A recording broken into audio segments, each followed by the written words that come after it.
कई बार जब लोग जीवन में काम करना शुरू करते हैं तब उन्हें बहुत ज्यादा दर्द होता है, तकलीफ होती है, उन्हें बहुत ज्यादा मेहनत करना पड़ता है और ये बात उनसे बर्दाश्त नहीं हो पाती है। उनका शरीर जवाब दे देता है और वो उस काम को छोड़ किसी और तरकीब से सफल होने का प्रयास करते रहते हैं। लेकिन याद रखिएगा, इस प्रकार से कोई भी व्यक्ति जीवन में सफल नहीं हो पता है। याद रखिएगा कि सफलता का मार्ग मेहनत, दर्द और तकलीफ से होकर गुजरेगा और यह आपको सहना ही पड़ेगा, तो इसके लिए आप हमेशा तैयार रहिए। तो चलिए इस बात को एक कहानी के माध्यम से समझते हैं। एक बार एक मूर्तिकार अपनी छीनी और हथौड़ी से एक पत्थर को भगवान की मूर्ति का आकार देने का प्रयास कर रहा था। जैसे ही वह छीनी पर अपना हथौड़ा चलाता, वह पत्थर चिल्लाने लगता और कहने लगता कि ये क्या कर रहे हो, मुझे इतना मार क्यों रहे हो, मुझे बहुत दर्द हो रहा है, तकलीफ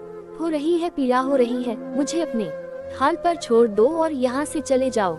मूर्तिकार ने उस पत्थर से कहा, मुझे बहुत अच्छे से पता है कि तुम्हें बहुत ज्यादा दर्द हो रहा है, तकलीफ हो रही है और तुम बहुत ही ज्यादा पीड़ को नहीं सहा, इस तकलीफ को नहीं सहा तो जीवन भर तुम यही इसी प्रकार से पड़े रहोगे। मुझे पता है कि तुम में आगे बढ़ने की अपार संभावना है, तुम एक बहुत अच्छे पत्थर हो, लेकिन यदि तुम इसी प्रकार से रहोगे तो कभी भी आगे नहीं बढ़ पाओगे। इतना कहकर मूर्तिकार औजार उठाए ही थे कि पत्थर फिर से चिल्लाने लगा, गिड़गिड़ाने लगा, विनती करने लगा कि मुझे अपने हाल पर छोड़ दो। मुझे पता है कि जीवन के लिए कौन सी चीज सही है और कौन सी चीज गलत है। मुझे बहुत ज्यादा दर्द हो रहा है, अब मैं इस तकलीफ को बहुत ज्यादा नहीं सह सकता। मैं जिस हाल में जो उस हाल में छोड़कर मुझे तुम यह से चले जाओ। उस मूर्तिकार फिर से उस पत्थर को समझाने की कोशिश की, ज्यादा अधीर मत बनो और अपने सब्र को बनाए रखो थोड़ी देर और इस दर्द को सहो। यदि इस दर्द को सह लिया तो मैं भगवान की मूर्ति के रूप में तुम्हारी स्थापना करवाऊंगा और फिर दूर दूर से तुम्हारी लोग पूजा करने आएंगे और पंडित और लोग तुम्हारी सेवा करेंगे।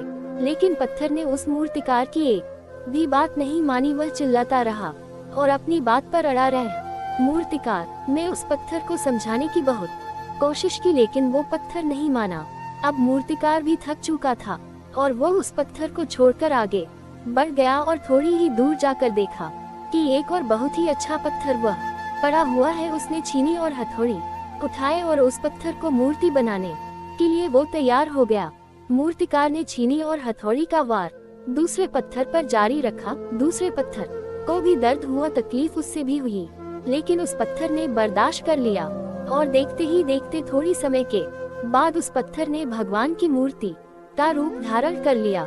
थोड़ी दिन बाद उस मूर्ति की एक मंदिर में स्थापना हो गई। धीरे धीरे करके लोग वह पूजा पाठ करने आने लगे, लोगों की मन्नतें वहां से पूरी होने लगी और वह मंदिर बहुत ही ज्यादा प्रसिद्ध हो गया। अब धीरे धीरे करके दूर दूर के गांव से लोग वहां पूजा पाठ करने आने लगे। फिर एक दिन और उससे पत्थर को उसी मंदिर में लाया गया और उसे एक कोने में रख दिया गया। अब लोग आते और उस पर नारियल फोड़ते। ये कोई और पत्थर नहीं बल्कि भी पत्थर था जिसने दर्द को नहीं सहा था।